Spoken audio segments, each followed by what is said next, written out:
Today I'm going to be talking about the future of fashion with Claudia Henninger. She is a professor at University of Manchester and she has done research on fast fashion. So I'm a senior lecturer at the University of Manchester. So I'm both research active, but I'm also teaching on our fashion programs. I teach all across the different programs, so from undergraduates to postgraduates to postgraduate research. So it's quite a variety. In terms of my research area, so I'm very much focused on sustainable fashion. I'm moving slightly more into areas of the circular economy. So one of my most recent project was about collaborative consumption, more specifically about swapping practices and why people might want to exchange garments and clothing.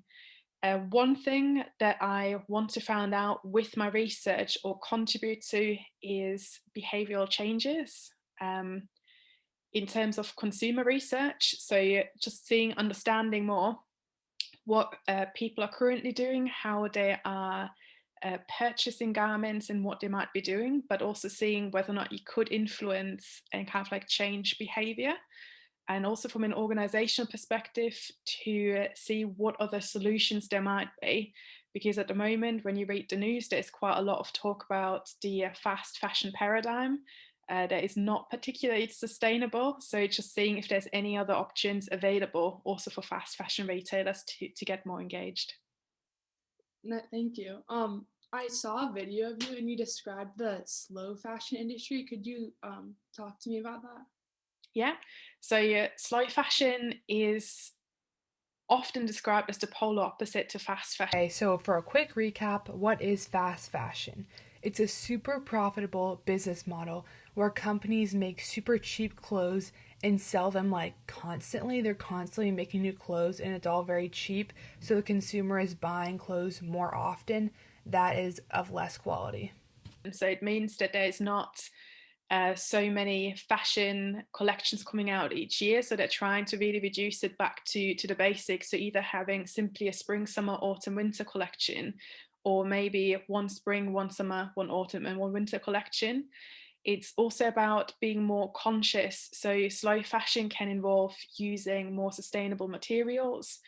What we describe as more sustainable is probably a little bit of a grey area. So for some retailers, it might be that you're using, for example, organic materials, or you're using reclaimed and recycled fabrics that might otherwise go to waste.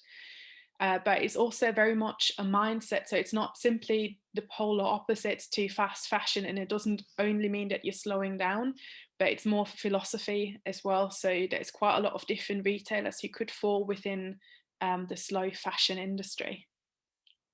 I so like I thought I really liked that idea, but since the fashion industry seems so like trend based, is it possible that you can slow it down but also like follow trends the way that consumers like buy them? It's a very good question. I would say yes, it is possible. And I think it's kind of like making a combination, because one thing that, at least personally, I don't believe is that you can change things overnight. So they take a long time. It's the same with fast fashion, hasn't just come up overnight, but it has developed. Uh, and I think quite a lot of retailers are already on the right track by, for example, implementing more sustainable practices. So some of them have changed to, like, for example, like the materials, so they're using more sustainable materials.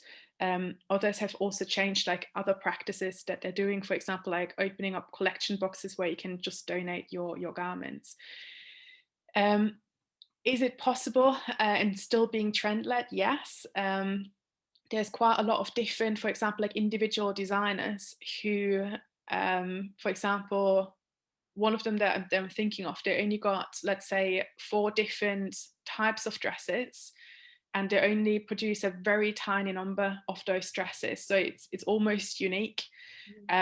but all of their patterns, they're constantly kind of like trend led. So for example, like this summer it seemed to be very much floral, and also pastel colors. So they did have all of those colors in there, but because the dress in itself is exactly the same style and in smaller numbers, it could still classify as being slow fashion.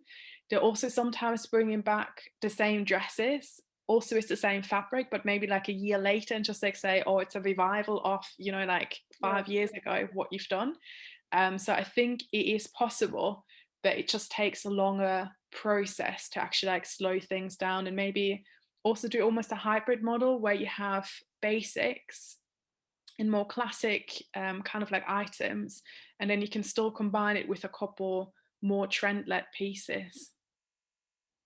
Are there ways to economically incentivize companies to go the more slow fashion route?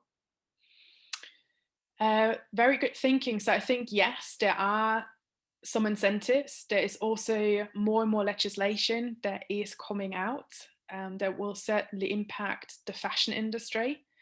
And there's also like there's a lot of voluntary practices as well. So, for example, the ACORD for Bangladesh fire safety that was introduced after the Rana Plaza incident, that was a voluntary sort of like ACORD where companies could sign up for and then say, well, we look after our garment workers and we want to make sure that they do have safe working conditions. So I think there is a lot of voluntary practices. The more companies that sign up for this and the more we as consumers also demand it, Mm. I think the more will change. Um, but it will take slightly longer. But I think the biggest incentive probably is also for consumer response.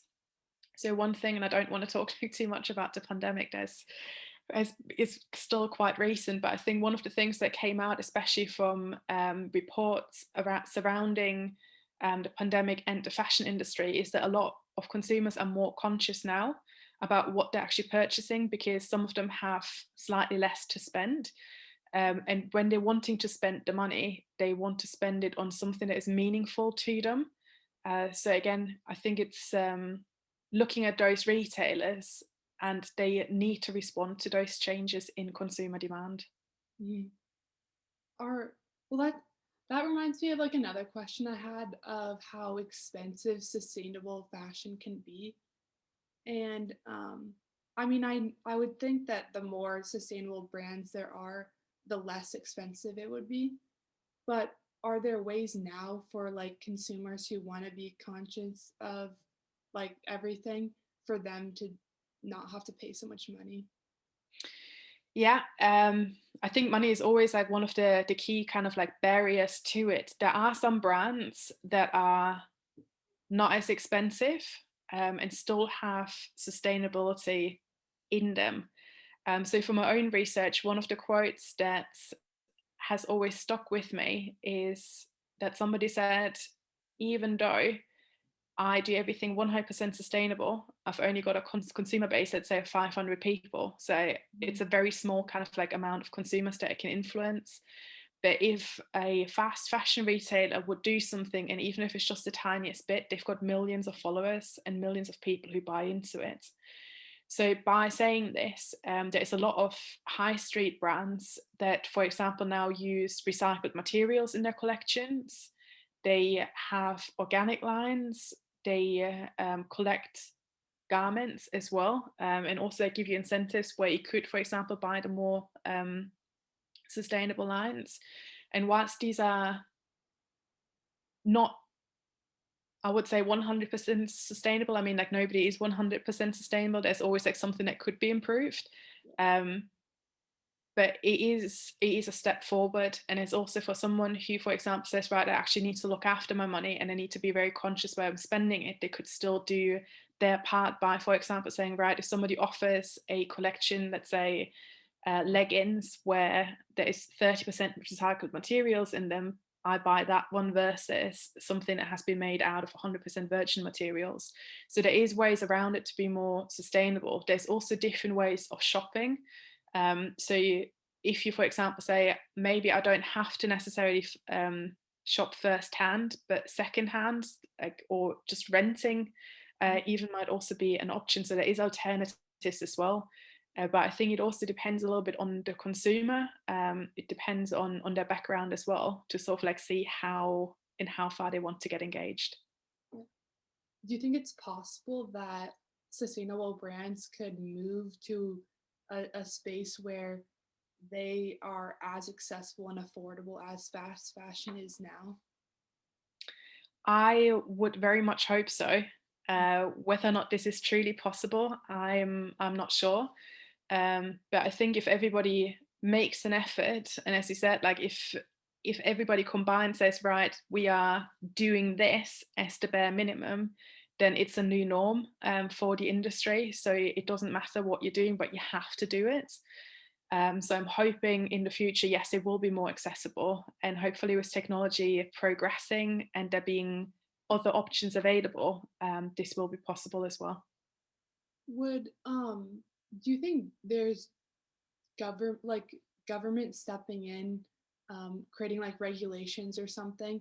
Is that a possibility? Do you think that would help, or is that just like not something that would ever happen? I think there is already like talks. There's also quite a lot of non-governmental organizations and pressure groups who have uh, worked together with the fashion industry to make changes. There's also a lot of talk about different regulations. So I think there will be something coming.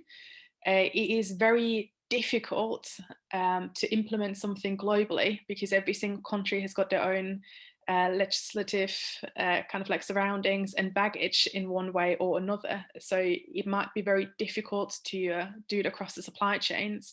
But yes, I think it's definitely beneficial if there's some sort of standards and norms to say, right, we actually help you and incentivize you in a way to say, if you want to operate in our market, this is the bare minimum that you need to do. It will definitely help to also drive change and make companies realize something needs to happen. Mm. Are there any countries who are doing this really well, or is it more a company by company thing? Very good question. So, sustainable fashion in itself is quite strongly driven by the Nordic countries, I would say. So, Sweden, Norway, and Finland, they've got quite a lot of more sustainable brands, but they've also got quite a lot of movements that have come up. They've also got the fashion summit held every single year in there, and there's also sustainability is massive on their agenda. There's also Fashion Revolution, which was, as far as I know, it originated in the UK. So again, it's a different group where they look at sustainability and kind of like also look at garment worker rights. Um, but I think every single country does their bit, and they're all trying very hard to change things. But sometimes it's also it depends also on the organization. So it also depends on who actually founded the company. So if you, for example, have a very strong ethos personally and say, right, this is very important for me, and this is something that I very much believe in, it would be very likely that those companies kind of like transform into something that is also transmitting your values, so becoming more sustainable. In terms of those brands who are already established, it's probably slightly more difficult to make those changes, but it's definitely not impossible. So, like especially in the last 10 years, it has been quite fascinating to see what companies have done, and even those that have been in the media for all the wrong reasons, they have made substantial changes. That is actually quite nice to see that they are like picking up with Yeah. their game as well. So, are there how can marketing be leveraged to push consumers to buy more sustainably? That's a very good question, and I think it's one of the toughest ones because there have been some problems with marketing as well. So I'm not sure if you are aware of like the whole greenwashing scandals and things that have happened quite a couple of years back. But because some companies have said something that wasn't quite the truth, there's also like this whole greenwashing movement that has come up, not necessarily about fashion, but in general about green products. So it's very hard to do that. But I think one of the areas that needs to be highlighted is in terms of education. So giving consumers the knowledge that they need to actually make those conscious choices.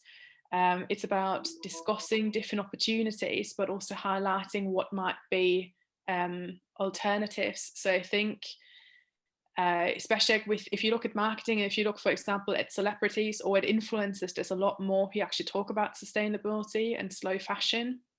There's also different spokespeople. So Emma Watson, I think she's a great personality, and she has been talking quite vocally about sustainability and fashion. So I think the more people talk about it and the more it is discussed, it will reach the consumer, and it will also be something where people starting to change.